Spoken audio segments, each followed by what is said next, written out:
I'm James. We're in the Net News Ledger studio. We're here with Frank Pullia. Frank was elected councillor at large in the last election. He is now back on council. What's it like coming back on city council, Frank? As if I never left. Now, Feels good. Is that good or bad? It's all good. It's all good because there's, like I mentioned before, every election has a new dynamics.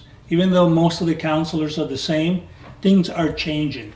The trick is for us as councillors representing the citizens to be in tune with those changes so that we can adapt and we can respond adequately, because the request for service delivery will always be there. There's always a need to fix the roads, pick up your garbage, make sure that we do it in a fiscally responsible way so not to place an undue burden on an aging population.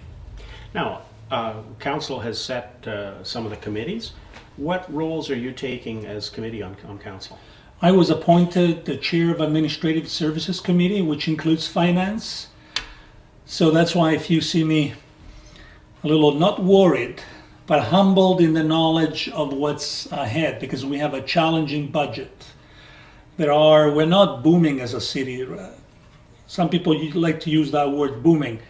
I don't see it. I know we're doing reasonably well in terms of growth, but we're catching up. We're playing catch up. We're growing at 1.5% per year compared to the rest of the province that's growing like 2, 3, 4%.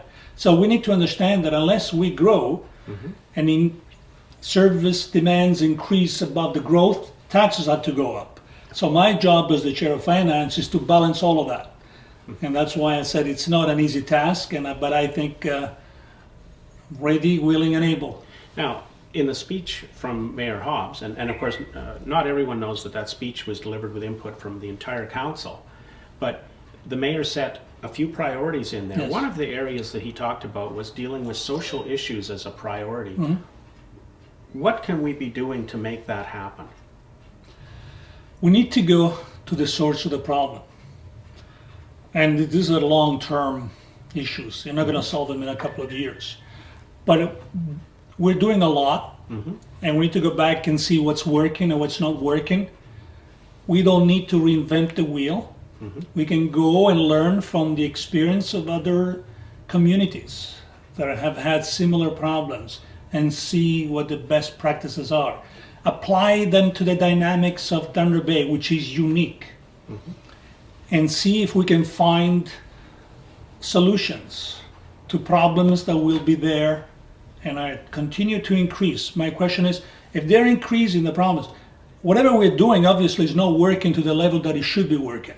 So let's go back and be critical in identifying what's not working and what can we do to adjust and change and adapt and find practical solutions. Now, the other area that we keep hearing about, and you talked about it, where people are telling us that we're booming. The Financial Post is saying that the Toronto Venture Exchange on resources hit the garbage can yesterday. It had a record drop. The price of oil is dropping like a stone right now. What kind of impact do you see that having on Thunder Bay? Is there an impact we're going to see in the short run? Yes, short and long. I see structural changes coming. The same way in 2008 when we had the recession. A lot of people like to, I'm a planner. I like to forecast. I like to look what's in front of me, but also plan ahead. I see some challenges. Commodity prices are fairly stable, but what happens with the price of oil dropping and mineral resources not, booming, you see the revenue for government, both federal and provincial, not being what they used to be. They're going to cut back. And guess who is going to be at the tail end of the delivery? It's the municipalities. That's where the pavement hits the road. Pavement hits the road at the municipal level. And we're already seeing the provincial government cutting back our transfer payments by $1.5 million per year. That's going to be $6 million in the next 4 years. This term of council, the provincial government alone, we're going to see a reduction in $6 million. Where is that money coming from? Is that going to be passed on as a tax increase? or are we going to do whatever we can to grow our economy and our tax base, free up the creativity and the potential of our business community to create new jobs, open up new businesses? If the government is not there, and it's great that when they are at the table, we will take that money and use it properly. But if they're not there, what do? You work with your business community. Yeah. You help grow this economy and create new jobs. Otherwise, you're gonna see a shrinking pie. We need to work together to make the pie bigger so all the citizens of Thunder Bay benefit. Now, the last issue that'll be coming up, of course, is the next step for council is moving into the budget. So there's some late nights coming up, obviously, for council, a lot of research and a lot of reports that have to be read. Do you think that we can get this right for the next year in the budget?